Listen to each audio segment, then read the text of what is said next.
ሰው በቤተ ክርስቲያን ስርዓት የማያገባው ኋላ ነዝናዛ ከሆነ እንድፈታው ይላል። ይሄ ብቻ አይደለም፣ እንደ ልባቸው ለመዞር እንዲመቻቸው ነው። በቃ እንቅጩን አይደለም እና እንቅጩ እሱ ነው።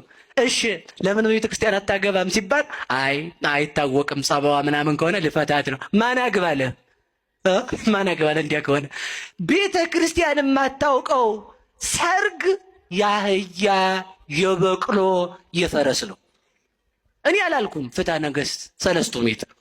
ቤተ ክርስቲያን የማታውቀው ካላችሁ አሳውቁ፣ መታችሁ ቁረው። እንቅጩ ነው ማለት ነው። ስለዚህ ተመልከቱ፣ ሰርግ መቼ ይፈታል ካላችሁ መቼም አይፈታም። ለምን? አንድ ሰው ትዳሩን ቢያፈርስ ከሃዲ ተብሎ ነው የሚጠራው። ለምን መሰላችሁ እንደዛ የሚባለው? አንደኛ ሚስቲቱ የቤተ ክርስቲያን ምሳሌ ናት። ባልየው የክርስቶስ ምሳሌ ነው። ክርስቶስ ቤተ ክርስቲያንን ሞቶም በሞቱ መስርቷት እስከ መጨረሻው ድረስ ተመልከቱ። ለቤተ ክርስቲያን እጅ መንሻ አድርጎ ደሙን አፍስሶ በደሙ መስርቷታል። ከቤተ ክርስቲያን እኛን ምእመናንን ወልዶናል በጥምቀት።